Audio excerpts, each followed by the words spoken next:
జమ్మూ కాశ్మీర్లో నియంత్రణ రేఖ వెంబడి పాకిస్తాన్ డ్రోన్లు మిసైళ్లతో దాడులకు పాల్పడడంతో భారత్ దీటైన ప్రతీకార చర్యలకు దిగింది. పాకిస్తాన్ రాజధాని ఇస్లామాబాద్, లాహోర్, సియాల్కోటతో సహా పలు నగరాలపై భారత్ సైన్యం దాడులు చేస్తుంది. ఈ దాడులతో పాకిస్తాన్ ప్రజలు రాత్రంతా భయంతో గడిపారు. గురువారం రాత్రి పాకిస్తాన్ జమ్మూ కాశ్మీర్ పై తీవ్ర దాడులకు తెగబడింది. మొదట డ్రోన్లతో దాడి చేసిన పాక్ సైన్యం ఆపై మోటార్ షెల్స్, మిసైళ్లను స్పందించింది. మొత్తం 8 మిసైళ్లను ప్రయోగించగా భారత సైన్యం వాటిని మధ్యలోనే అడ్డుకుని నాశనం చేసింది. జమ్మూ ప్రాంతంలో పాకిస్తాన్ నుంచి పదుల సంఖ్యలో డ్రోన్లు ఉదంపూర్, అఖ్నూర్, పఠాన్కోట వైపు దూసుకొచ్చాయి.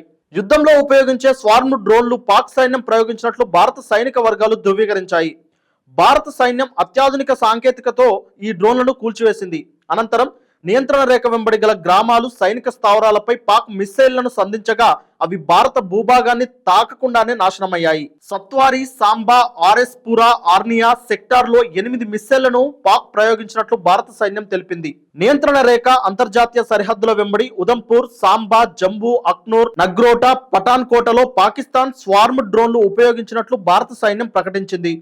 భారత వైమానిక రక్షణ విభాగం 50కి పైగా డ్రోన్లను కౌంటర్ డ్రోన్ ఆపరేషన్లో నాశనం చేసింది. L-70 guns, ZU-23mm Chilka defence అధునాతన కౌంటర్ UAS పరికరాలను ఉపయోగించి ఈ విజయాన్ని సాధించినట్లు సైన్యం వెల్లడించింది.